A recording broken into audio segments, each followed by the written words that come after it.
I hope आप सभी की गेट की प्रैक्टिस और रिवीजन अच्छी चल रही होगी। आप टॉबी गिल्ड पे भी आ सकते हो अपनी रिवीजन के लिए। आई होप आपको कंटेंट पसंद आ रहा होगा।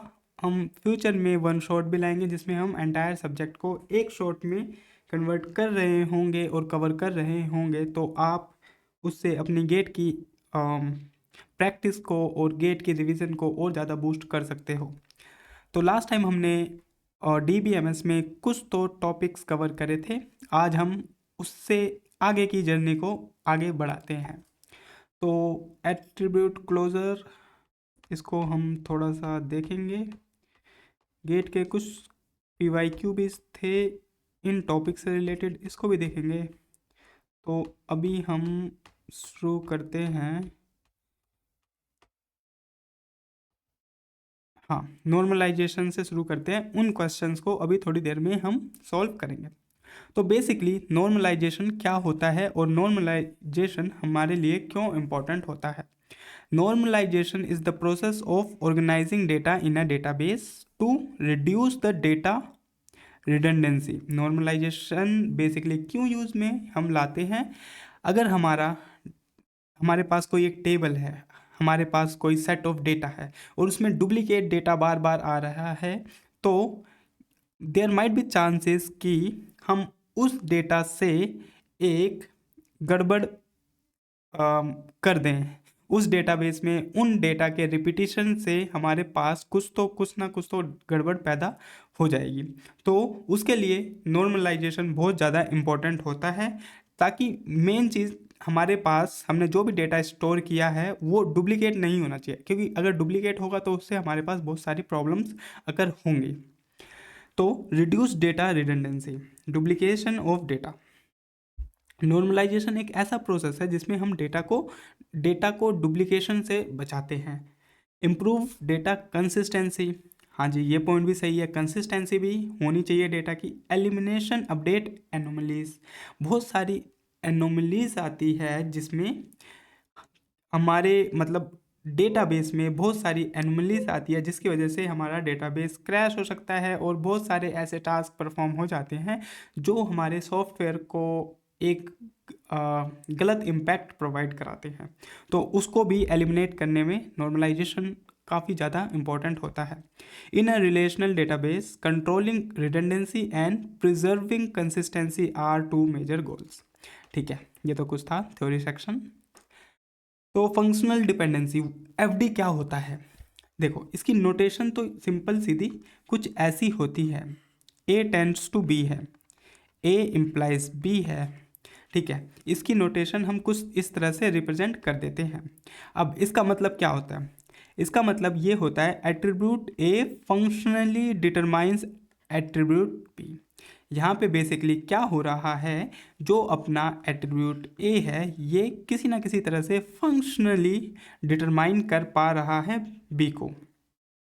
ठीक है, फॉर एनी टू टपल्स, मैंने माना मेरे पास टू टपल्स है T1 and T2 in a relational R, in a relation R, if T1 A equals to है T2 A के, देन T1 B भी बराबर होगा T2 B के। In simple word, in some values of A same values of A बराबर है same values of B के। ठीक है, थोड़ा कम समझ आया होगा, कोई दिक्कत नहीं है, आगे हम बहुत सारे एग्जाम्पल्स करेंगे, आपका ये टॉपिक पक्के से क्लियर हो जाएगा। तो कोई चिंता फिक्र करने वाली बात नहीं है। जैसे मान लो मेरे पास एक स्टूडेंट आईडी है, स्टूडेंट आईडी, और यहाँ पे है मेरे पास स्टूडेंट नेम।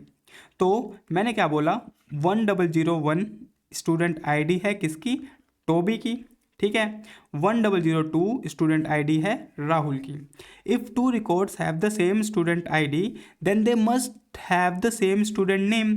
फॉर एग्जाम्पल जैसे मैंने किया कि रोल नंबर 1 ने स्कोर किया है 60 मार्क्स मैथ में, और रोल नंबर 1 ने अगेन स्कोर किया है 70 मार्क्स किस में, जैसे मान लिया मैंने फिजिक्स में।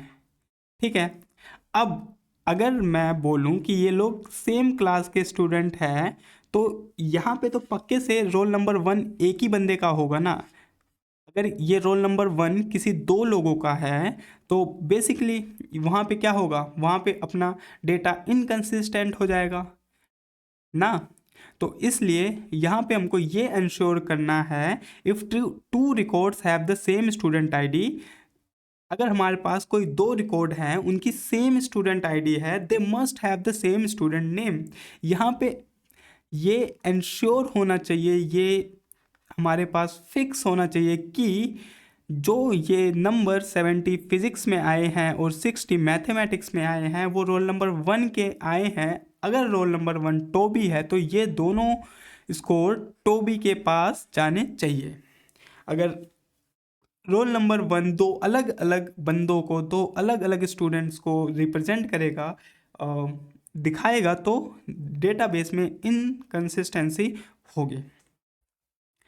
तो मेन मोटिव अपना यहाँ समझने का क्या था कि अगर कोई भी 2 रिकॉर्ड हैं जिसमें सेम स्टूडेंट आईडी है तो वो सेम स्टूडेंट नेम को रिप्रेजेंट और उनका सेम स्टूडेंट नेम होना चाहिए। अब यहाँ पे हमको 2 चीज़ें और देखने को मिल जाती है, पहला डिटर्मिनेंट और दूसरा डिपेंडेंट। ठीक है, अब डिटर्मिनेंट क्या होता है, ए लेफ्ट हैंड साइड ये है डिटर्मिनेंट और ये है डिपेंडेंट। ये डिपेंडेंट किस पे है, ए पे। ठीक है, ए हो गया अपना डिटर्मिनेंट, बी हो गया डिपेंडेंट एट्रीब्यूट। इतना तो सिंपल था, ये हमको समझ आ गया होगा। F D does not mean different A for different B. हाँ जी, फंक्शनल डिपेंडेंसी का ये मतलब नहीं होता कि मैं डिफरेंट ए को रिप्रेजेंट कर रहा हूँ डिफरेंट बी से। ठीक है, अभी तक की चीज़ें तो काफ़ी हद तक क्लियर है हमें। थोड़ा और आगे बढ़ते हैं और चीज़ों को थोड़ा और समझने की कोशिश करते हैं। A and B holds if equality of A guarantees equality of B for every pair of tuple in a relation. A implies B hold कब करेगा, if equality of A guarantees equality of B from every pair और tuples in a relation. ये कब hold करेगा, जब equality ए की guarantee करेगी किस में, equality of B for every pair tuples in a relation. तो ये हमारी अभी तक की तो बात होगी। लास्ट टाइम हमने यहाँ पे कुछ ये इन्फ्रेंस एक्सियोम्स भी देखे थे जिसमें हमने ये समझा था कि अगर x सबसेट y सबसेट है किसका, x का, तो हम बोल देंगे x टेंडिंग टू y है, x इम्प्लाइज टू y है। इसका मतलब हो जाता है अपना रिफ्लेक्सिविटी। इतना तो समझ आ गया था हमको और याद भी हो गया था। इसको हम याद भी कर लेते हैं, इसको हमको याद भी करना है और हम याद भी कर लेंगे क्योंकि ये इस पे बेस्ड गेट में डायरेक्टली क्वेश्चन पूछे जा चुके हैं। तो ये 1 2 3 4 5 6 ही तो छोटी छोटी आइडेंटिटीज़ हैं और छोटे छोटे हमारे पास चीज़ें हैं जिसको हम याद करके मे भी इस बार पूछ लिया जाए तो कुछ तो कॉन्सेप्ट, कुछ तो नंबर हम बना सकते हैं इधर से। अगर हम रिफ्लेक्सिविटी की बात करें तो रिफ्लेक्सिविटी में क्या होता है, y है सबसेट x का, तो हम बोलेंगे कि x इम्प्लाइज y है रिफ्लेक्सिविटी। ऑगमेंटेशन में क्या था, अगर x इम्प्लाइज y है तो हम ऐसा भी कर सकते हैं xz इम्प्लाइंग yz भी कर सकते हैं। ठीक है, ऑगमेंटेशन हो गया, ये मैंने इसके साथ z ऐड किया तो इधर भी z ऐड हो गया। याद करने का सिंपल सीधा स्टाइल था इसको। ट्रांजिटिविटी में क्या करते हैं, अगर मेरे पास x इम्प्लाइज y है और y इम्प्लाइज z है तो हम बोल सकते हैं x इम्प्लाइज z होगा। इससे ये कट गया और याद करने के लिए हमने कुछ ऐसा बना लिया। ठीक है, तो ये हो जाएगा अपना ट्रांजिटिविटी। ट्रांजिटिवली जा रहा है, इसने इन दोनों को स्किप किया, यहाँ से यहाँ आ गया तो ट्रांजिटिवली जा रहा है, टी बना रहा है ना। देखो टी कैसे बनता है, टी ऐसे बनता है। तो हमें क्या करना है, x इम्प्लाइज y था और y इम्प्लाइज z था। अब ट्रांजिटिविटी का क्या था, मेरे पास t था, मैंने यहाँ पे t बनाया। अब t के इस तरफ वाला गया, t के उस तरफ वाला गया, मेरे पास क्या बच गया, मेरे पास xz बन गया। तो हमको ये इस तरह से याद हो जाएगा, ट्रांजिटिविटी मतलब t बना दिया। अब सूडो ट्रांजिटिविटी, अब देखो सूडो ट्रांजिटिविटी हम ट्रांजिटिविटी से याद कर सकते हैं। अब ट्रांजिटिविटी में क्या था, हमारे पास था, हमने टी बनाया x टेंडिंग टू y और y tending to z, transitivity. अब मैंने क्या बोला, सूडो ट्रांजिटिविटी। अगर मैं यहाँ पे w लगाऊंगा तो मैं सिंपल लिखूंगा x tending to z, oh sorry, X W tending to z, ऐसा हो जाएगा। अगर मैंने इधर लगाया तो इसको x के साथ शिफ्ट कर दूंगा, x टेंडिंग टू y है तो y W tending to z है हमारे पास, तो x W tending to z हो जाएगा। x डब्ल्यू इंप्लाइज करेगा z को। इसको भी हम t की हेल्प से याद रख सकते हैं, सूडो ट्रांजिटिविटी। ठीक है, देखो ट्रांजिटिविटी के आगे हमने सूडो लगा दिया, तो सिंपल याद करने का तरीका ये है कि जो ट्रांजिटिविटी वाला था वही रहेगा, जो यहाँ पे x के साथ w आया था उसको हमने x के साथ लगा दिया, ट्रांजिटिविटी के साथ लगा दिया। ठीक है, इतनी बातें क्लियर हो गई। अब अगर हमको यूनियन याद करना है तो देखो, ट्रांजिटिविटी हो गया, सूडो हो गया। कैसे ना कैसे ट्रांजिटिविटी रिलेटेड है सूडो वाले से। ऑगमेंटेशन तो हमको याद हो गया था रिफ्लेक्सिविटी से, क्योंकि देखो x टेंडिंग टू y है और यहाँ पे क्या है, x z लगा दिया मैंने दोनों तरफ, तो रिफ्लेक्सिविटी से मेरे को ऑगमेंटेशन याद हो गया, ट्रांजिटिविटी से मेरे को सूडो ट्रांजिटिविटी याद हो गया। अब देखो यूनियन से मैं डीकम्पोजिशन याद कर लूँगा। देखो यूनियन में क्या होता था, इकट्ठा करना, x टेंडिंग टू y है और x टेंडिंग टू z है, तो मैं इसको सिंपली लिखूंगा x tending to y z है। यूनियन कर दिया, इन दोनों को मैंने इकट्ठा कर दिया। अब देखो इन दोनों को मैंने इकट्ठा किया है तो इन दोनों को मैं तोड़ भी सकता हूं। जैसे मेरे को ऐसा दिया हुआ है x tending to Y Z, तो मैं इसको सिंपली ऐसे भी लिख सकता हूँ x tending to Y, x tending to Z. पहले हमने उसको जोड़ा फिर तोड़ा, जैसे एक रिलेशनशिप होता है, जैसे रिलेशनशिप की हेल्प से समझ सकते हो आप इसको। जैसे यूनियन, यूनियन मतलब एक लड़का है और एक बॉय है और एक गर्ल है। ठीक है, अब क्या किया हमने, छोड़ो ये एग्जांपल बहुत ज़्यादा डार्क हो जाएगा, तो छोड़ो, लड़के और लड़की को नहीं लाएंगे इधर, हम आगे चलते हैं, पढ़ाई वढ़ाई में ध्यान दो। Leave it. If two tuples have the same value of x, they must have the same value of y. Functional dependency को हम समझने की कोशिश करते हैं यहाँ पे। फंक्शनल डिपेंडेंसी बेसिकली क्या होता है, देखो अगर x इम्प्लाइज कर रहा है y को, if two tuples have the same value of x, ठीक है, अगर मेरे पास दो टपल्स हैं उनकी सेम वैल्यू आ रही है x की, दे must have the same value of y की भी सेम वैल्यूज आनी चाहिए। x t1x ऐसे t2x के बराबर है तो t1y की वैल्यू भी t2y के बराबर ही आनी चाहिए। How to check functional dependency, ये भी कुछ तो हमारे पास आ जाता है।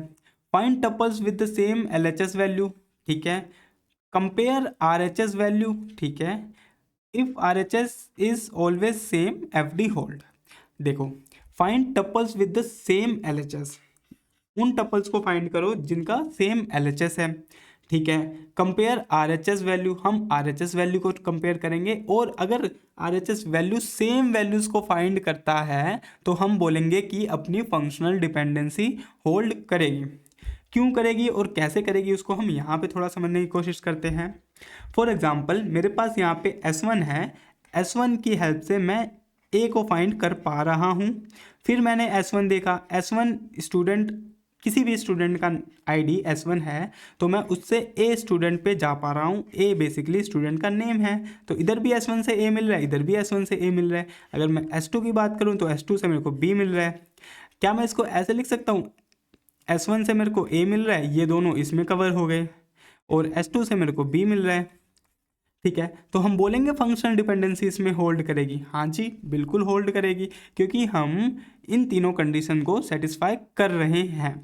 Basically find tuple with the same LHS value, हाँ जी, ये वाली कंडीशन भी सेटिस्फाई हो रही है। कंपेयर RHS वैल्यूज़, हम RHS वैल्यू को भी कंपेयर करा पा रहे हैं। If RHS is always same FD hold, अगर RHS हमेशा सेम होगा तो FD होल्ड करेगा। फंक्शनल डिपेंडेंसी इसमें होल्ड होगी, बिल्कुल से पक्के से होल्ड होगी। आपको किसी भी चीज़ की दिक्कत परेशानी नहीं होनी चाहिए FD समझने में। अब थोड़ी सी ऑब्जर्वेशंस देख लेते हैं। बेसिकली ये सारा मैंने ChatGPT से लिखवाया है, उसको मैंने अपने नोट्स दिए थे तो उसने इसमें कन्वर्ट कर दिया।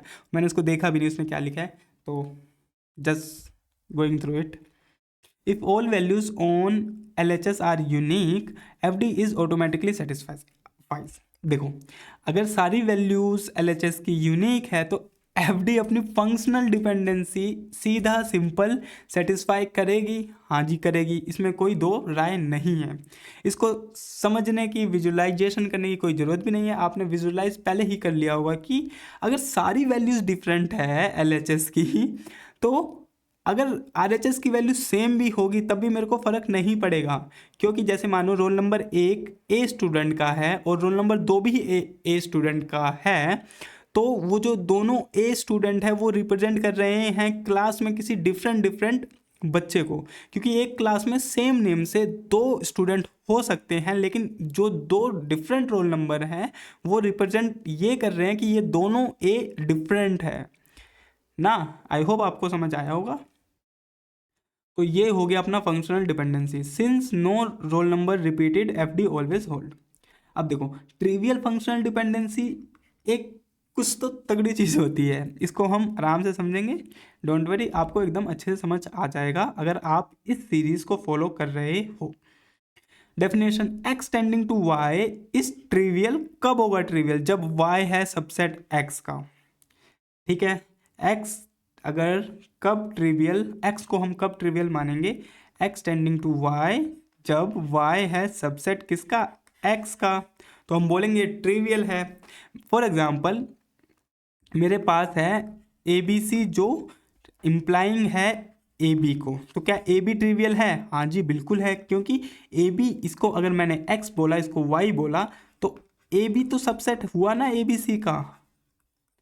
AB सबसेट बिल्कुल हुआ ABC का, तो हम बोलेंगे कि ये ट्रिवियल है। क्या AB और A ये रिलेशन ट्रिवियल है? हाँ जी बिल्कुल है, क्योंकि A सबसेट है AB का।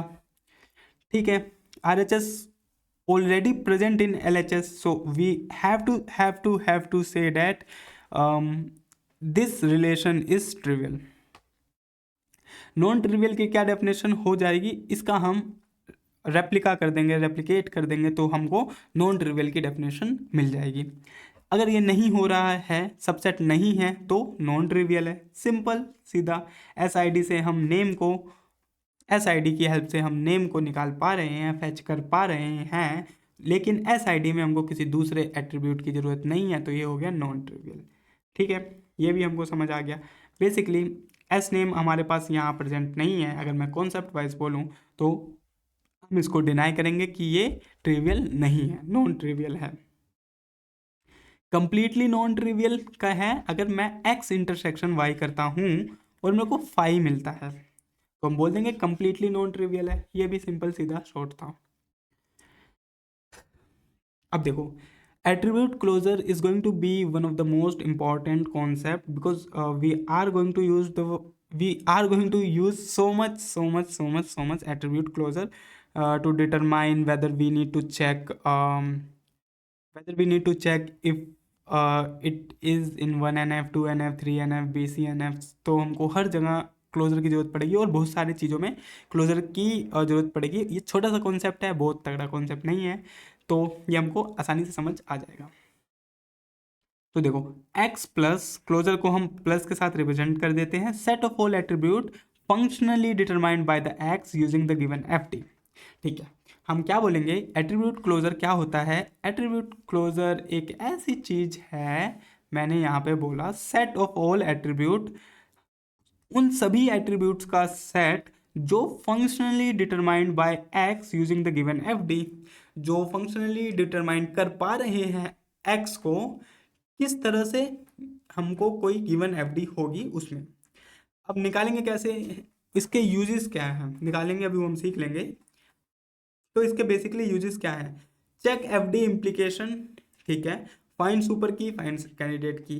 क्योंकि देखो, कैंडिडेट की फाइंड करना एक बहुत ज़्यादा इंपॉर्टेंट टास्क है और सुपर की फाइंड करना भी एक ज़्यादा इंपॉर्टेंट टास्क है, क्योंकि हर साल हमको गेट में एक आधा क्वेश्चन देखने को मिल ही जाता है जिसमें हमको 1NF 2NF 3NF या फिर लास्ट टू लास्ट ईयर या तो लास्ट ईयर में एक सीधा सिंपल क्वेश्चन आया था गेट में, जिसमें हम फाइंड कर रहे होंगे सुपर की, find the number of super की, और सेट वाला ऐसे कुछ तो करके था question.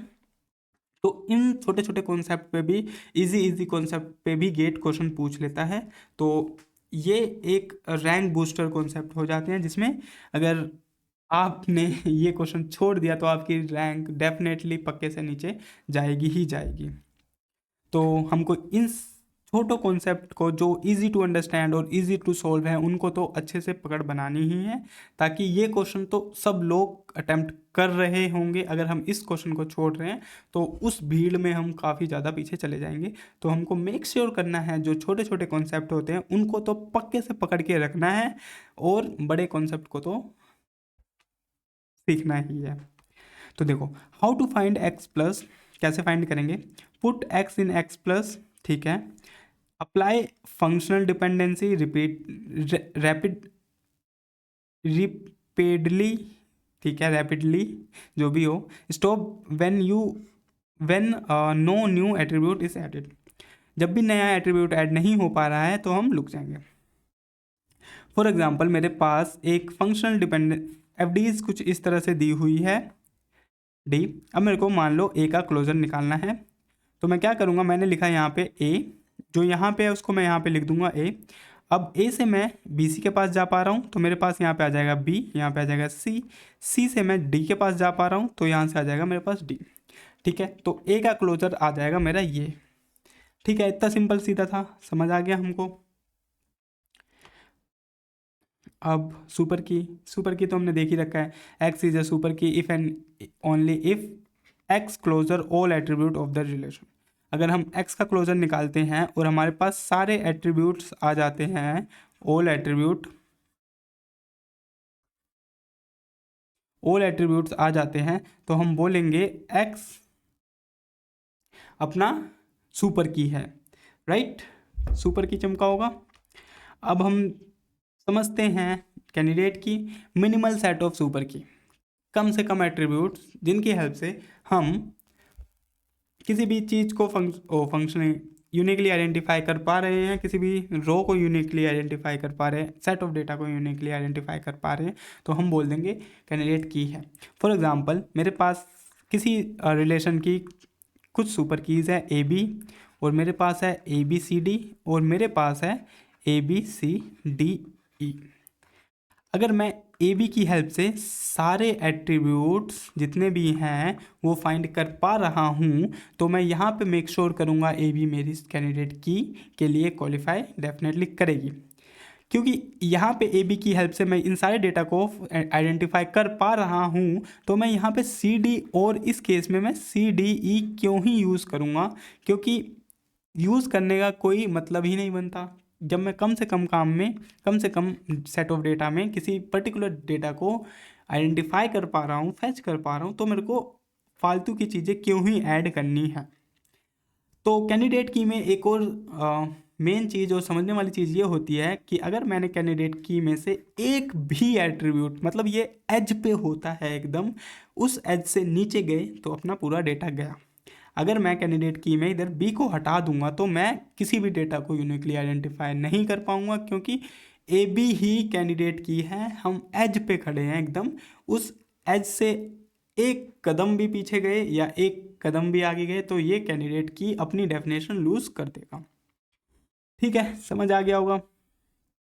Must determine all the attribute, no attribute can be removed, ठीक है।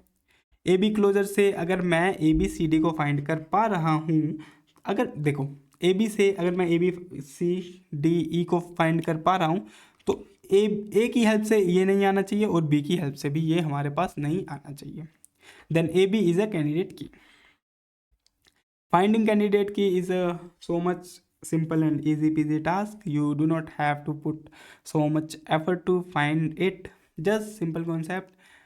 You just need to find the closure. Find the attribute never appears in RHS. जो RHS में कभी नहीं आए हैं उसको आपको फाइंड करना है. They must present in the every candidate key. वो हमेशा और always should be present in all the candidate keys. Add attributes until closure contains all the attribute. हमको तब तक एट्रीब्यूट्स को ऐड करना है जब तक क्लोजर अपना सारे एट्रीब्यूट को कंटेन नहीं कर लेता है. अब देखो, प्राइम और non prime is going to be one of the most important और मोस्ट यूजेबल कॉन्सेप्ट्स जो हमको 1 NF में या 2 NF में या तो 20 NF में या 3 NF में है या नहीं है, उसमें बहुत ज़्यादा हेल्प करेगा। अब प्राइम एट्रीब्यूट क्या होते हैं? An attribute that is a part of at least one candidate key is going to be are prime attribute. Basically अगर मेरे पास कैंडिडेट की है AB, AD और CD, तो इसमें प्राइम एट्रीब्यूट क्या होंगे? अपने प्राइम एट्रीब्यूट्स होंगे ABCD, वो सारे एट्रीब्यूट जो पार्ट हैं किनका? कैंडिडेट की का। अगर मेरे पास जैसे कैंडिडेट कीज हैं ABADACD, तो हम डेफिनेटली बोलेंगे कि ABCD is going to be are prime attribute. Basically ये पार्ट हैं कैंडिडेट की का, तो ये मेरे लिए इम्पोर्टेंट हैं, तो मैं इनको प्राइम एट्रीब्यूट बोलूँगा। नॉन प्राइम एट्रीब्यूट मेरे लिए इम्पोर्टेंट नहीं है, तो मैं उनको नॉन प्राइम एट्रीब्यूट बोल दूँ। इम्पोर्टेंट तो है, मतलब ये वाले प्राइम वाले में तो कुछ ज़्यादा ही इम्पोर्टेंट है। जैसे मेरे पास यहाँ पे ABCDE है, AB मेरा कैंडिडेट की है, तो मैं बोल दूंगा कि प्राइम एट्रीब्यूट क्या हो जाएंगे? अपने AB हो जाएंगे, और नॉन प्राइम एट्रीब्यूट क्या हो जाएंगे? नॉन प्राइम हो जाएंगे मेरे CDE। ये एकदम अच्छे से आपने घोट लिया होगा, ठीक है। फंक्शनल डिपेंडेंसी हमने समझ लिया। If two tuples have the same value of x, they must have the same value of y, ठीक है।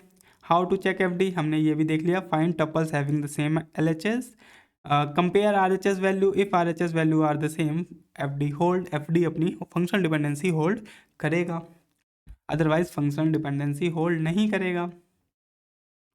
और हमने ट्रिवियल भी देख लिया, अगर सबसेट है तो ट्रिवियल है, सबसेट नहीं है तो ट्रिवियल नहीं है। कंपेयर नॉन ट्रिवियल FDs, ठीक है।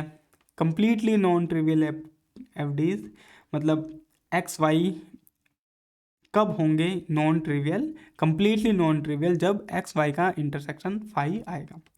इन्फ्रेंस एक्सियोम भी देख लिया था। इन्फ्रेंस एक्सियोम को हम इस तरह से याद रख सकते हैं, यहाँ पे देख लेते हैं। अगर रिफ्लेक्सिविटी है तो देखो y होना चाहिए सबसेट x का और x टेंडिंग टू होना चाहिए y का। अब हमारे पास ऑगमेंटेशन आ जाता है। ऑगमेंटेशन को हमने इसी की हेल्प से समझा था। अगर मेरे पास x टेंडिंग टू y है तो मैं XW इम्प्लाइज YW, इस तरह से भी इस तरह से भी चीज़ें लिख सकता हूँ। ये हो गया अपना ऑगमेंटेशन।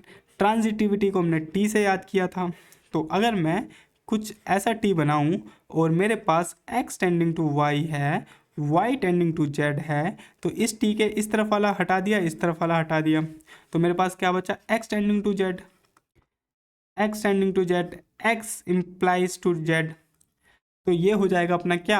ट्रांजिटिविटी। अब एक और चीज़ आ गया था, सूडो लगा दिया, सूडो ट्रांजिटिविटी। अब देखो इसके आगे पुट किया तो कुछ ना कुछ तो ट्रांजिटिविटी के आगे आ रहा होगा, तो मैंने यहाँ पे फिर से T बनाया, यहाँ पे लिखा x इम्प्लाइज y, और अगर मेरे पास YW इम्प्लाइज z है तो मैंने सीधा बोला कि मैं ट्रांजिटिविटी वाले में कुछ तो ऐड कर दूंगा, तो मैंने यहाँ पे लिखा XW इम्प्लाइंग z, तो ये क्या हो गया? ये हो गया अपना सूडो ट्रांजिटिविटी। अब देखो सूडो ट्रांजिटिविटी के बाद अपने पास एक तो यूनियन आ गया था और एक तो डिकम्पोजिशन आ गया था। यूनियन और डिकम्पोजिशन एक जैसा ही हो जाएगा, यूनियन में जोड़ दो, डिकम्पोजिशन में तोड़ दो। देखो जैसे अगर आपके ये वाला चलो बता ही देता हूँ, आपके ऑफिस में, कॉलेज में और क्लास में कोई कपल हैं, ठीक है। अब एक बंदा आया, उसने क्या किया, जो दो थे उन दोनों को जोड़ दिया तो यूनियन बन गया, ठीक है, और उन दोनों को तोड़ दिया तो डिकम्पोजिशन बन गया। जैसे x इम्प्लाइंग y है और y इम्प्लाइंग z है, तो हम इसको किस तरह से लिख सकते हैं? मैंने लिखा x इम्प्लाइंग y है और x इम्प्लाइंग z है, ठीक है, तो मैं इसको x के साथ YZ लिख दिया मैंने, ठीक है। और डिकम्पोजिशन में क्या किया? इसको तोड़ दिया, इन दोनों का रिश्ता तोड़ दिया। अब मेरा रिश्ता इसके साथ भी है और मेरा रिश्ता इसके साथ भी है, तो ये हो गया अपना डिकम्पोजिशन। ये थोड़ी इंपॉर्टेंट है। इस छोटे से कॉन्सेप्ट पे अगर हम 1-2 नंबर कमा पा रहे हैं गेट में, तो ये इंपॉर्टेंट कॉन्सेप्ट बन जाता है अपने लिए। एट्रीब्यूट क्लोजर भी हमने देख लिया अच्छे से, और सुपर की कैंडिडेट की तो हम निकाल ही रहे हैं पिछले 2 लेक्चर से। तो सुपर की कैंडिडेट की तो अब अपने लिए इजी पीजी टास्क है। प्राइम नॉन प्राइम देख लिया। Membership test, check the whether X is implying to Y, इस टाइप के क्वेश्चंस करेंगे। मैं लेके आया हूँगा बहुत सारे क्वेश्चंस, ठीक है। अब देखो पहला क्वेश्चन है यहाँ पे, हम इसको डिकोड करना शुरू करते हैं। Given a relation schema A B C D and F Ds, A implying B, B implying C. हमको कुछ तो गिवन स्कीमा यहाँ पे इस तरह से है और हमको इससे कुछ ना कुछ तो करना है, ठीक है। Determine which of the following dependencies can be driven, हमको डिटरमाइन करना है कौन सी डिपेंडेंसीज हम ड्रिवन कर सकते हैं, निकाल सकते हैं। क्या मैं ए सी इम्प्लाइंग टू डी है, ठीक है, इसकी हेल्प से कर सकता हूँ। Determine which of the following dependency can be driven, ठीक है। अगर मैं ए सी की हेल्प से इन सारे एट्रीब्यूट को निकाल सकता हूँ तो मैं बोलूँगा कि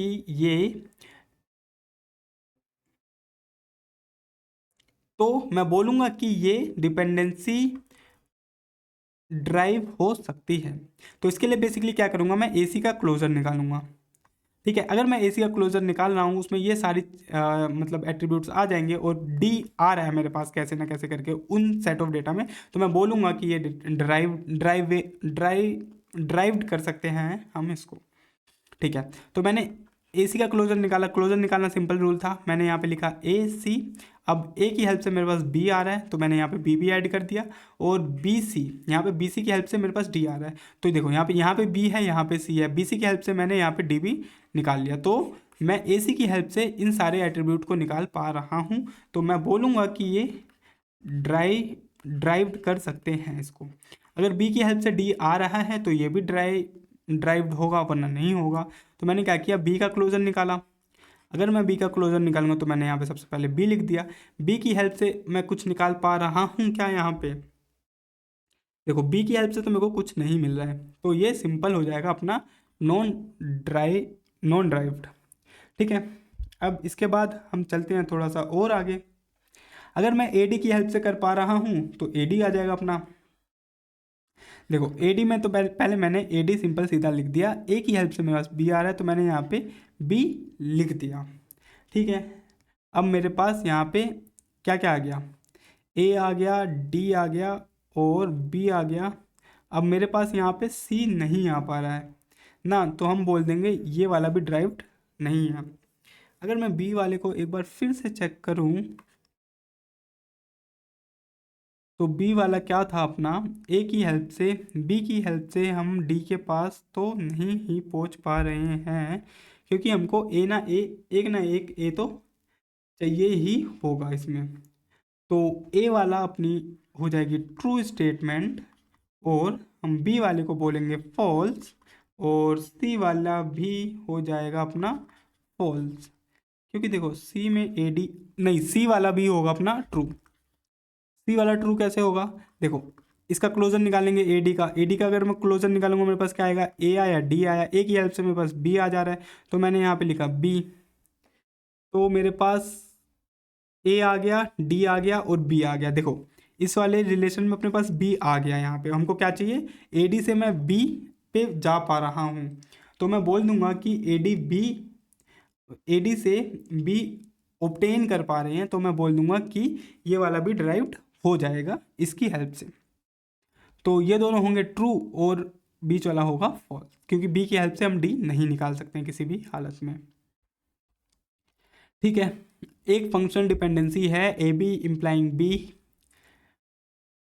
क्या इससे ये ड्राइव हो सकता है। अगर मैंने इसका क्लोजर निकाला और उसमें जेड आता है तो हम बोलेंगे ड्राइव हो जाएगा, वरना नहीं हो पाएगा। हमारी फंक्शनल डिपेंडेंसी ए इम्प्लाइंग बी है और सी इम्प्लाइंग एक्स है और बी एक्स इम्प्लाइंग जेड है, तो मैं क्या करूँगा, ए सी का क्लोजर लूँगा।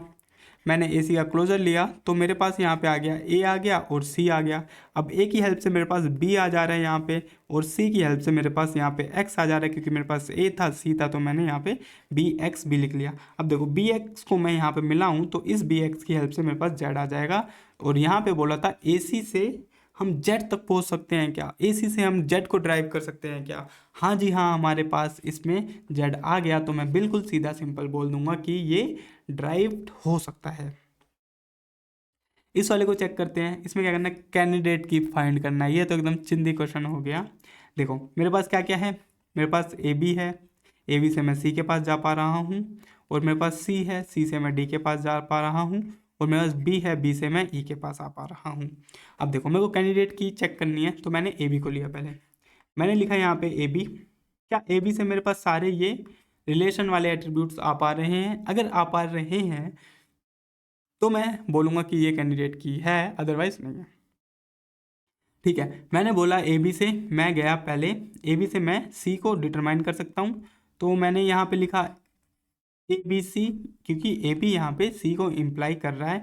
सी से मैं डी के पास पहुँच गया, और मेरे पास यहाँ क्या था बी, यहाँ पे बी आ गया है तो बी से मैं ई के पास भी पहुँच गया। तो ए बी तो अपना हो जाएगा कैंडिडेट की। क्या मैं ए की हेल्प से ये सब कुछ कर सकता हूँ? नहीं, बिल्कुल नहीं कर सकता हूँ, क्योंकि ए बी से मेरे को सी मिल रहा है ना, तो बी की हेल्प से खाली नहीं कर सकता हूँ, ए की हेल्प से भी नहीं कर सकता हूँ। तो ए बी सिंगलटन कभी भी कैंडिडेट की के लिए क्वालिफाई नहीं करेंगे। सी, क्या मैं सी की हेल्प से कर सकता हूँ? सी से मैं डी पे जाऊँगा, और डी के अलावा मेरे पास कुछ नहीं आ रहा है। क्या मैं सी बी से कर सकता हूँ? सी बी से मैं डी पे जाऊँगा, और बी से मैं ई पे जाऊँगा, और बस इसके अलावा मेरे पास कुछ नहीं आ पा रहा है। क्या मैं ए सी से कर सकता हूँ? ए सी से मैं डी पे नहीं। क्या मैं ए डी से कर सकता हूँ? नहीं जी। क्या मैं ए बी, हाँ, तो ए बी ही इसका हो जाएगा अपने पास कैंडिडेट की। तो इस तरह से हम क्लोजर निकाल के चेक कर सकते हैं कि क्या ये कैंडिडेट की है या नहीं है। फिर से कैंडिडेट की इस फाइंड करनी है। हमारे पास क्या है, ए बी से मैं गया सी के पास, बी सी इम्प्लाइंग है डी। पहले मैं ए बी को चेक कर लेता हूँ। ए बी से मेरे पास सी आ रहा है, और बी सी यहाँ पे हो गया बी सी से मेरे पास डी आ रहा है। तो लेकिन यहाँ रिलेशन में अपने पास ए बी सी डी ई भी है, तो ई तो आ नहीं पा रहा। तो हमने क्या बोला था, अगर RHS में कोई एट्रीब्यूट नहीं है तो वो कैंडिडेट की में मस्ट भी होगा। तो अपनी कैंडिडेट की एक तो हो गई ए बी ई, ठीक है, ये हो गई अपनी पहली कैंडिडेट की। अब दूसरी वाली चेक करने की कोशिश करते हैं।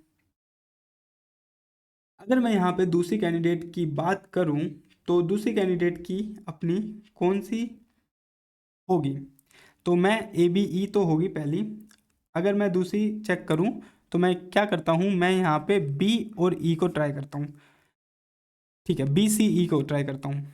बी सी से तो मेरे पास यहाँ पे बी आ गया, सी आ गया, ई आ गया, इससे मेरे पास डी आ गया, और मेरे पास ए यहाँ पे नहीं आया, तो बी सी ई नहीं है। बी सी ई नहीं है तो बी ई भी नहीं होगा मोस्ट प्रोबेबली, क्योंकि बी की हेल्प से तो हम कुछ निकाल नहीं पा रहे हैं। तो यहाँ पे हम बोलेंगे कि हमारा ए बी ई ही फाइनल कैंडिडेट की है। आई होप आपको ये पता होगा थोड़ा बहुत। ठीक है, अब हम इसमें चेक करते हैं फाइंड कैंडिडेट की। ठीक है, अब मेरे को रिलेशन दिया हुआ है क्या, ए बी से सी गया, कलर चेंज कर लेता हूँ, सी से मैं डी पे गया, और सी डी से मैं बी ई पे गया। सी डी इम्प्लाई कर रहा है बी ई को, और डी ई इम्प्लाई कर रहा है यहाँ पे एफ को, और ई एफ कर रहा है अपना ए को। राइट, कैंडिडेट की फाइंड करते हैं। अब देखो अगर मैं ए बी लूँ यहाँ पे और ए बी का क्लोजर निकालूँ तो मेरे पास क्या क्या आएगा, मेरे पास आएगा ए बी से मैं सी पे आ गया, सी से मैं डी पे आ गया, डी आ गया, और बी ई तो अभी अपने पास ये नहीं है, डी ई ये भी नहीं है, ई एफ ये भी नहीं है, तो ए बी से नहीं आ रहा है कुछ, तो ए बी को हम थोड़ी देर के लिए स्किप करेंगे अभी। अगर मैं ए बी ई लूँ, क्योंकि ई नहीं आ रहा था, तो देखो आएगा अपने पास, मैंने लिया ए बी ई, तो यहाँ पे मेरे पास ई भी आ जाएगा। अब मेरे मेरे पास क्या नहीं आया था, मेरे पास सी डी वाला नहीं आया था, सी डी। एक बार फिर से ए बी से ट्राई करने दो मेरे को। अगर मैं ए बी से एक बार और ट्राई करूँ यहाँ पे, तो ए आया, बी आया, ए बी से मेरे पास सी आया यहाँ पे, और सी से मेरे पास डी आया। सी डी से मेरे पास बी और ई आया, बी आ गया था तो बी हटा दिया मैंने। अब देखो डी ई आ गया, तो डी ई से मेरे पास एफ आ गया, एफ आ गया। एफ से मेरे पास ई एफ से मेरे पास ए फिर से आ गया, ए आया था तो मैंने ए भी आ गया, बी आया, सी डी ई एफ, तो सारे आ गए। हाँ जी, ए बी कैंडिडेट की के लिए क्वालिफाई करेगा। अगर मैं खाली ए से ट्राई करूँ तो खाली ए से नहीं आ रहा है, खाली बी से भी नहीं आ रहा है, तो ए बी अभी तक है। अगर मैं सी से ट्राई करूँ, सी से मेरे पास डी आया और कुछ नहीं आया, तो सी भी नहीं करेगा क्वालिफाई। अगर मैं सी डी से ट्राई करूँ, सी से मेरे पास डी आया और सी डी से मेरे पास बी ई आया और डी से मेरे पास एफ आया, और हाँ सी डी भी अपना कैंडिडेट की होगा। देखो सी डी से अगर हम ट्राई करें तो मेरे पास आ गया यहाँ पे सी और डी, सी से मेरे पास आ गया डी, डी से और सी डी से मेरे पास आ गया बी ई, राइट।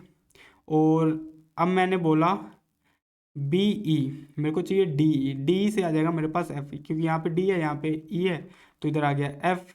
और ई एफ से आ जाएगा मेरे पास ए, ए आ गया था, बी था ही, ए बी से आ गया अपने पास C, A B C D E F. हाँ, तो अपने हमने इसमें सी डी की हेल्प से भी इन सारे रिलेशन को डिराइव कर लिया, तो हम बोलेंगे कि ए बी के साथ अपना सी डी भी कैंडिडेट की हो जाएगा।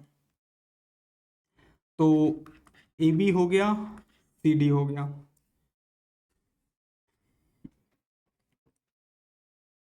ए बी हो गया, सी डी हो गया। अब हम किसके लिए चेक करेंगे, और के लिए चेक करते हैं। क्या डी से आ पा रहा है सारा? मैंने लिखा डी, तो डी ई, डी से तो कुछ नहीं आ पा रहा, तो डी नहीं होगा। ई एफ से चेक करते हैं, ई एफ, ई एफ से मेरे पास आया ए, ई एफ से भी नहीं आ रहा है, तो ई एफ भी कैंडिडेट की नहीं है। तो एक तो हो गया ए बी और एक हो गया ए सी। अब हम यहाँ पे एक दो से और ट्राई करने की कोशिश करते हैं। अब देखो मेरे पास सी डी था, अगर मैं यहाँ पे सी से डी के पास जा पा रहा हूँ और मैं बोलूँ कि ए बी से सी के पास जा पा रहा हूँ, अगर मैं बी को हटा के सी से रिप्लेस कर दूँ और मैं यहाँ पे लिखूँ ए सी, तो देखो अपना काम हो पाएगा।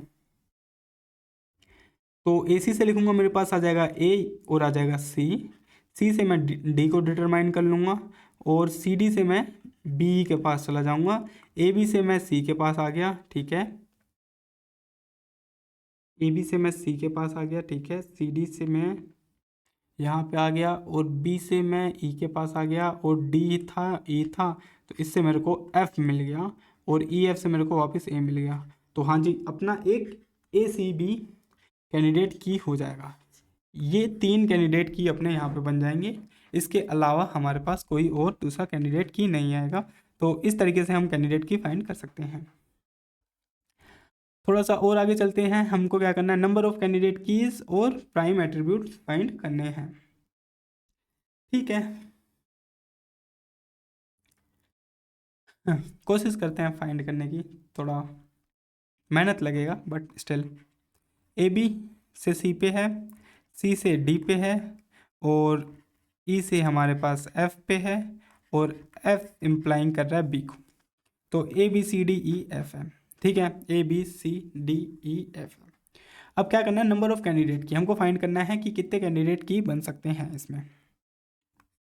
ए बी को अगर मानूँ मैं कैंडिडेट की है, तो ए बी की हेल्प से मैं सी के पास जा सकता हूँ, सी से डी के पास, और ई आया इसमें नहीं आया, एफ आया इसमें नहीं आया, तो ए बी तो डिस्क्वालीफाई हो गया कैंडिडेट की के लिए। तो देखो सी से मैं डी के पास जा पा रहा हूँ और डी से डी है ही नहीं। अब देखो एक चीज़ हम डिटरमाइन करें तो आर एच एस में ई तो कहीं पे है ही नहीं ना, तो कैंडिडेट की में ई मस्ट भी होना चाहिए, राइट, ई तो होना ही चाहिए ना कैंडिडेट की में। तो अगर मैं ए ई को ट्राई करूं एक बार, तो देखो ए ई मैंने लिया, क्या ए ई, ठीक है।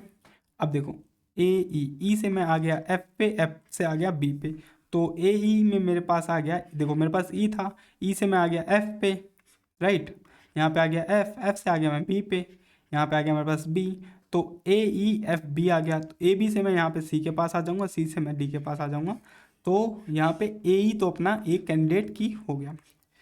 अब क्या मैं ई की खाली ई की हेल्प से कर सकता हूँ? ई से मैं एफ पे, एफ से है बी पे, सी से है डी पे। हमारे पास इसके अलावा और कोई दूसरा तरीका यहाँ पे नहीं मिल पा रहा है, क्योंकि हमको ए तो चाहिए ही होगा ना, और ए के साथ ई चाहिए ही होगा सारे एट्रीब्यूट तक पहुँचने के लिए ना। तो बेसिकली अगर देखो हमारे पास कैंडिडेट की में हम किसी एक पर्टिकुलर एट्रीब्यूट को फाइंड नहीं कर पा रहे हैं, तो हम पक्के से बोलेंगे कि ये कैंडिडेट की के लिए क्वालिफाई नहीं हो रहा है। फॉर एग्जांपल एक स्टूडेंट का डेटा, फॉर एग्जांपल कोई एक स्टूडेंट पढ़ रहा है, उसके पास 5 सब्जेक्ट हैं और हम 5 में से बस 4 ही सब्जेक्ट को यूनिकली आइडेंटिफाई कर पा रहे हैं और 40 सब्जेक्ट तक पहुंच पा रहे हैं, तो हम पक्के से बोलेंगे कि ये हमारे पास यहाँ पे कोई इनकन्सिस्टेंसी पैदा हो रही है। डेटा हम अच्छे से यूनिकली आइडेंटिफाई नहीं कर पा रहे हैं, क्योंकि वो एक सब्जेक्ट जो छूटा है उसका भी डेटा हमको चाहिए ही होगा। तो ऐसा होना चाहिए हम उस की को कैंडिडेट की के लिए सिलेक्ट करें जिसमें हम हर एट्रीब्यूट तक पहुंच पा रहे हों और हर एट्रीब्यूट का डेटा हमारे पास आ पा रहा हो। तो ये हो गया अपना कैंडिडेट की। और प्राइम एट्रीब्यूट क्या थे? प्राइम एट्रीब्यूट जो पार्ट होते हैं कैंडिडेट की का, तो ए ई हो जाएगा प्राइम एट्रीब्यूट। और नॉन प्राइम की बात करूं, नॉन प्राइम भी हम यहाँ पे लिख लेते हैं। ए ई के अलावा बाकी सारे हो जाएंगे नॉन प्राइम, जैसे हो गया बी सी डी एफ, ये हो जाएगा अपना नॉन प्राइम। ठीक है, मेंबरशिप टेस्ट ये तो देख लिया था क्या इम्प्लाई कर रहे हैं या नहीं। अगर ये इसके एट्रीब्यूट में आता है तो करेंगे, नहीं आता है तो नहीं करेंगे। इस टाइप का क्वेश्चन हमने देख ही लिया था। अगर आप बोलोगे तो सॉल्व कर देता हूँ। ए बी से हम एफ तक जा पा रहे हैं। देखो ए बी का मैंने क्या निकाला? क्लोजर निकाला। तो क्लोजर में मेरे पास ए आएगा, बी आएगा, ए बी से मैं सी के पास पहुंच जाऊंगा, सी से मैं डी के पास पहुंच जाऊंगा, डी से मैं ई के पास पहुंच जाऊंगा, ई से मैं एफ के पास पहुंच जाऊंगा, एफ से मैं अगेन बी के पास पहुंच जाऊंगा। तो मेरे पास यहाँ पे ए आ गया, तो ये ट्रू होगा। ए सी से क्या बी आ रहा है? ठीक है, मैंने यहाँ पे ए सी लिखा और यहाँ पे क्या आएगा? ए आया मेरे पास, सी आया मेरे पास। सी से मैं डी के पास गया, डी से मैं ई के पास गया, ई से मैं एफ के पास गया, एफ से मैं बी के पास गया। तो मेरे पास फाइनली यहाँ पे बी आ गया। तो ये वाला भी ट्रू होने वाला है। और बी सी से ए आएगा क्या? बी सी से ए अपना आ जाना चाहिए। तो B C B C B C, C से मैं डी के पास आया, तो इधर मैंने लिखा बी सी। अगर मैं इसका क्लोजर निकालूं तो मेरे पास बी आ गया, सी आ गया, सी से मैं डी के पास आ गया, डी से मैं ई के पास आ गया, ई से मैं एफ के पास आ गया, एफ से मैं अगेन बी के पास आ गया। और इसमें हमने देखा कि ए मिसिंग है, तो ये बोल देंगे कि ये फॉल्स है। तो इतनी चीज़ें समझ आ गई होगी। 8वां क्वेश्चन है, ये कर लोगे आप, सिंपल है। Given that show that X Y is implying P. Question number 9 भी इसी तरीके का है, शो करना है एक्स वाई इम्प्लाइंग कर रहा है क्यू को। इसके बाद ये गेट का क्वेश्चन आ गया। वीडियो कितनी देर की हो गई है? वीडियो 47 मिनट्स की हो गई है। तो हम इन सारे कॉन्सेप्ट को नेक्स्ट वीडियो में पढ़ेंगे। नेक्स्ट वीडियो में थोड़े और एडवांस कॉन्सेप्ट आने वाले हैं, जैसे हो गया कवरिंग, हो गया और भी बहुत सारे हम चीज़ें पढ़ेंगे। ठीक है, आई होप आपको वीडियो समझ आई होगी और मज़ा आया होगा। अगर आपको मज़ा आया है, वीडियो समझ आ रही है और मज़ा आ रहा है पढ़ने में, रिवाइज करने में गोएट के कॉन्सेप्ट्स को, तो प्लीज़ सब्सक्राइब करना, फॉलो करना और लाइक करना वीडियो को। ओके, बाय बाय, मिलते हैं नेक्स्ट वीडियो में। Tata, bye bye.